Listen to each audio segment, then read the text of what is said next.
एक सर्वात मोठी बातमी आपल्या समोर येते. भाजप जिंकूनही पश्चिम बंगालमध्ये सत्ता स्थापन करू शकणार नाही. ममता बॅनर्जींनी मारली मेक. आता राज्यपालांकडे पर्याय काय? पश्चिम बंगाल विधानसभा निवडणुकीचा निकाल जाहीर झालेला असून यात भाजपाने दणदणीत विजय मिळवला आहे. अशातच आज ममता बॅनर्जी यांनी मुख्यमंत्रीपदाचा राजीनामा देण्यास नकार दिला आहे. आम्ही निवडणूक हरलो नाही, आम्हाला हरवण्यात आलेलं आहे, त्यामुळे राजीनाम्याचा प्रश्न येत नाही असं बॅनर्जी यांनी म्हटलेलं आहे. त्यामुळे आता बंगालमध्ये संवैधानिक संकटासारखी परिस्थिती निर्माण झाली आहे. पत्रकार परिषदेत राजीनाम्याच्या प्रश्नावर बोलताना ममता बॅनर्जी यांनी म्हटलंय, माझ्या राजीनाम्याचा प्रश्नच नाही, नैतिकदृष्ट्या आमचा विजय झालेला आहे. मी राजभवनात जाऊन राजीनामा देणार नाही.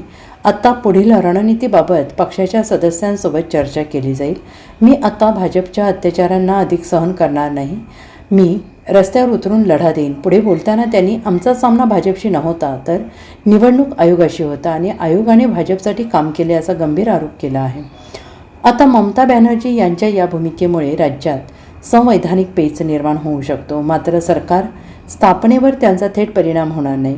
वरिष्ठ वकील शेखर नाफडे यांनी म्हटलंय की जर ममता यांनी राजीनामा देण्यास नकार दिला तर संविधानानुसार राज्यपाल त्यांचे सरकार बरखास्त करू शकतात. कारण निवडणूक आयोगाने आवश्यक अधिसूचना आणि जनादेश जारी केला आहे.